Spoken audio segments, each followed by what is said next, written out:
entitled parent is about to push this overworked and underpaid employee to the limit. What crazy thing does she request that makes everyone's jaw drop? Happy birthday if today's your birthday and on with the revamped show.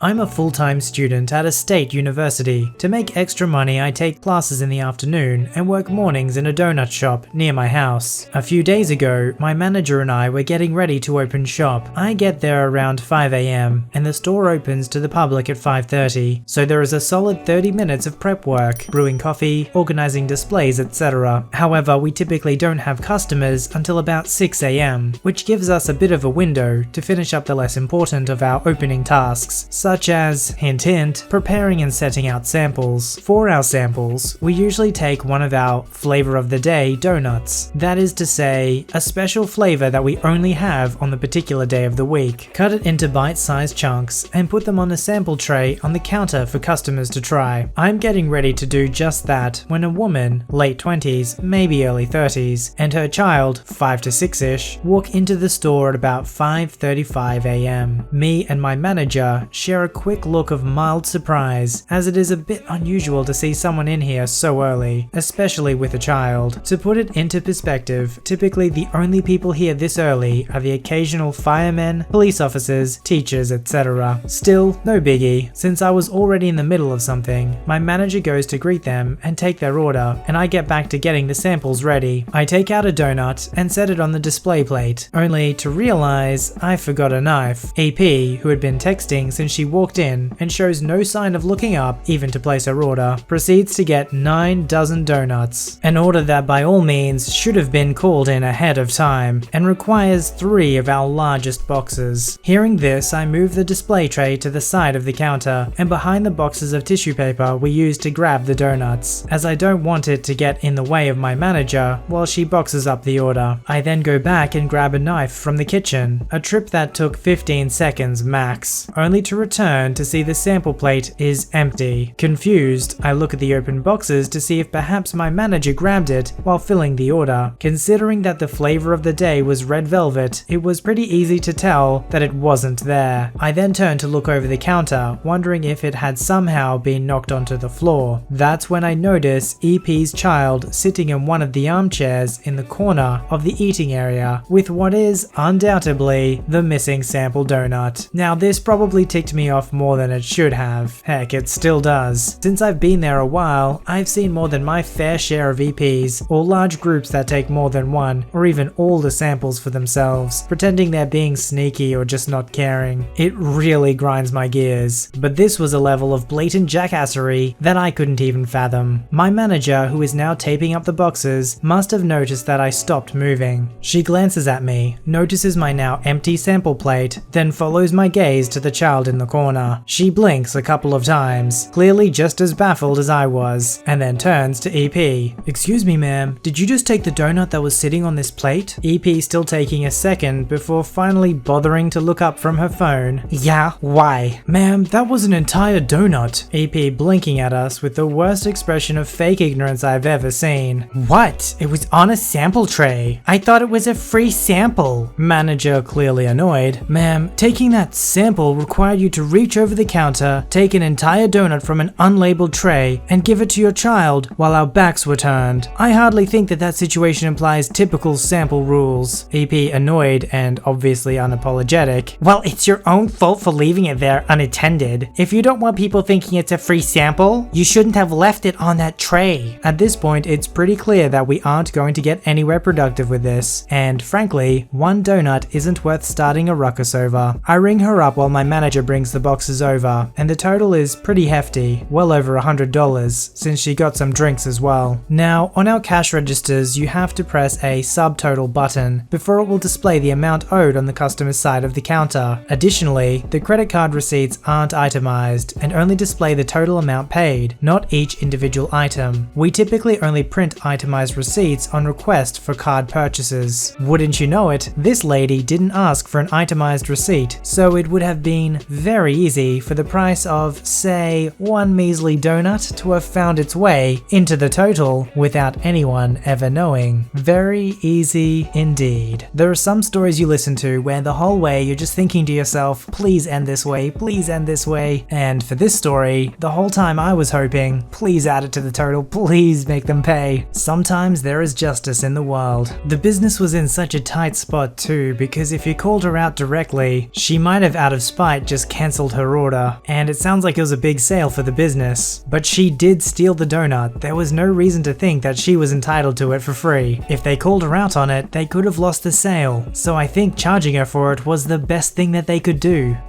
So this happened yesterday. I am on vacation in Dresden with my grandma. We often go out together to go shopping, but now and then I go alone if I want to get something. So I went out because I wanted to buy another Overwatch pop figure in Gamestop. I had seen the figure the day before, but was with grandma. The Gamestop is in a large shopping center with many different stores. Important to know is that the Gamestop is the only store there that sells pop figures. I went in, took the figure off the shelf and headed to the cash register. There was no employee, so I waited. In comes the entitled mum and her kid. The entitled kid runs over to the massive shelf filled with pop figures and starts looking through them. Meanwhile, I pay for my figure and start heading out. The EK runs over and points at me. "Mom, she has my figure. That's the one I wanted." Entitled mum comes over to me and holds out her hand. "Give us the figure." No, I just paid for it. Also, this was the last one and I came first. The figure I bought was the normal size Symmetra pop figure from the Overwatch collection. I asked the employees if they had any others, but they said the figures on the shelves were all they had. EM tries to reach for the figure. "Just give it to us. You don't need it anyways. Also, my son deserves it. He's been so good lately and deserves a gift."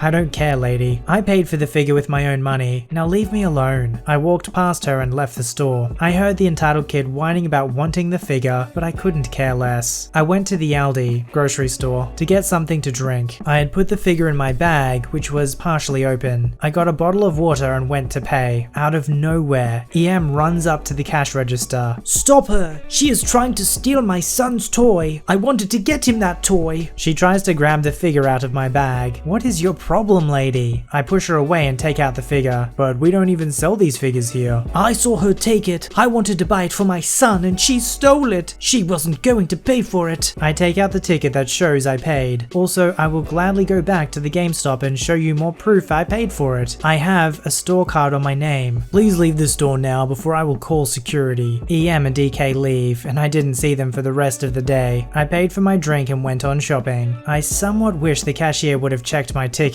I am not from Germany and I have a Belgian credit card, so on the ticket the machine does print the text in Dutch. I would have loved to see the EM trying to talk into that. I'm not really sure what the obsession is with the pop figures. I mean, I like them. I think they look pretty cool. I even have a couple. Is it really the case that some people try and collect all of them though? Or just their favorites? From what I understand, once they stop selling a particular character, that's it, distribution is finished. And then they come out with a new line of them. If that was the case, you can kind of understand why the kid might be desperate to get that particular one. Am I right in saying that? And otherwise this kid would have to buy some sort of marked up second-hand one online? I was just wondering if that was their motivation, or they just literally couldn't be bothered waiting for it to be restocked in the store. To preface, I own my own jewelry business. I was doing a small local Celtic festival, and I was just starting out at the time. This was under my own purple 10x10 pop-up tent with attachable sidewalls. This minor detail comes into play later. So the show is going, and I only have 2 sidewalls up to block the sun. I am sitting behind the tables in the back, working on a customer order for a client. I am in the corner where the sidewalls meet. Enter entitled mother and daughter, who is about 15-ish. I can't tell, to be honest. My dear husband starts his typical chat and spiel with the mother. She tells him she's just looking. EM sees I am working and starts to move items on the tables so she can lean over this 2-foot wide table to see what I am working on. I pop my head up and lift my magnifying goggles and say, excuse me ma'am, please don't rearrange my stock. "Well, I can't see what you're doing." "I am working on a client's custom necklace. If you need a hand, dear husband will happily assist you." "That doesn't look too hard to do. Who? You should hire my daughter. She makes paracord bracelets. We are not hiring at the moment, but I'll keep your suggestion in mind. Well, she can do sales. You shouldn't have a male working selling jewelry. Dear husband's eyebrows go up and he rolls his eyes behind her back. Mom, I want to buy this and this. Picking up a couple pairs of earrings and a necklace. No, sweetie. Wait until you're an employee and use your discount. I'm sorry, but we are not hiring at the moment, and that male is my husband and business partner.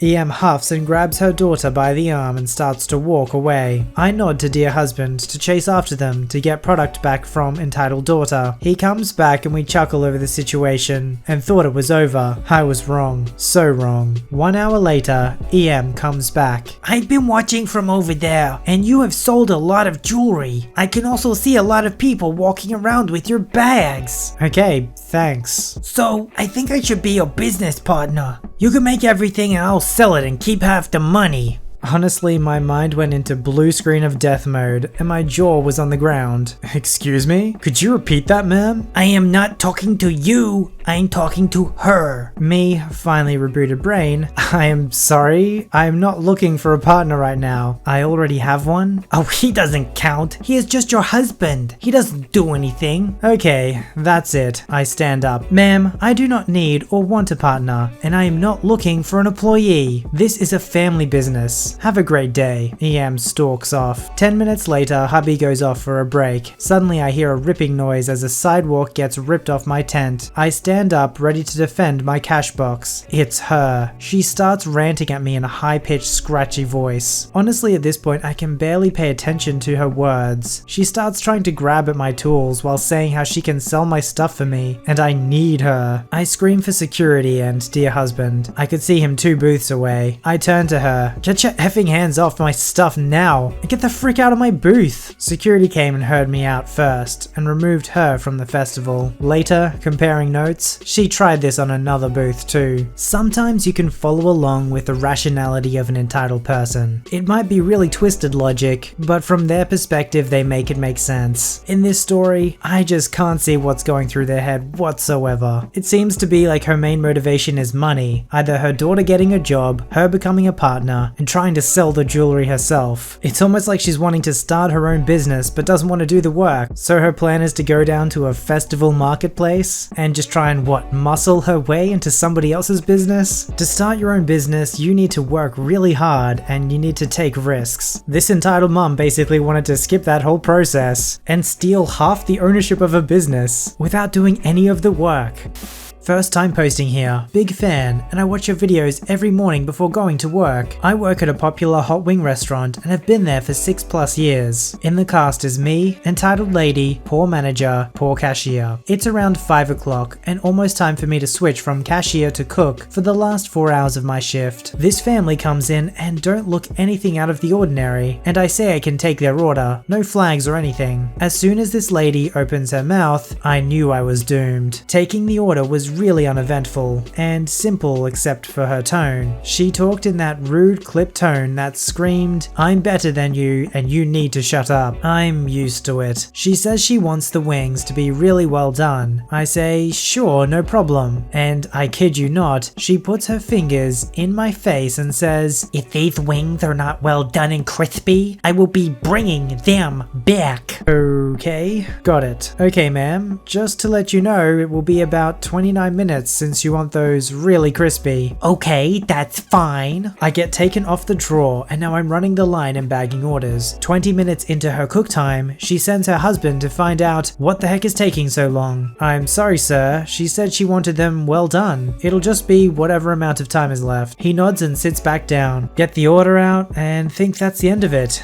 Nope. She comes up to the counter. Yes, ma'am. How may I assist you? These wings are plain. I wanted lemon pepper. So poor cashier comes back to tell me what she said, and he shows me the wings. They are in fact lemon pepper, so I tell him to ask her if she would like some more seasoning or sauce on them, since they looked pretty lightly done. Yes, ma'am. She's wondering if you would like more seasoning or sauce. I can hear from my position on the line, "Call her up here." So I got up there, bracing myself, cause let's be real, these encounters never end well. Yes, ma'am. How can I help you? Are these lemon pepper wings? Yes, ma'am. ma'am, they are. I've come here before and they never look like this. In that annoying, rude, clipped tone again. Would you like me to put more seasoning or sauce? Every time I come in, they look different. Okay, ma'am. Would you like me to put more seasoning or sauce? I've never had this problem before. They never look like this. Now, guys, I've been at work for about 6 hours. My feet hurt. I've got 3 to 4 hours to go in this heck hole, and I'm tired. So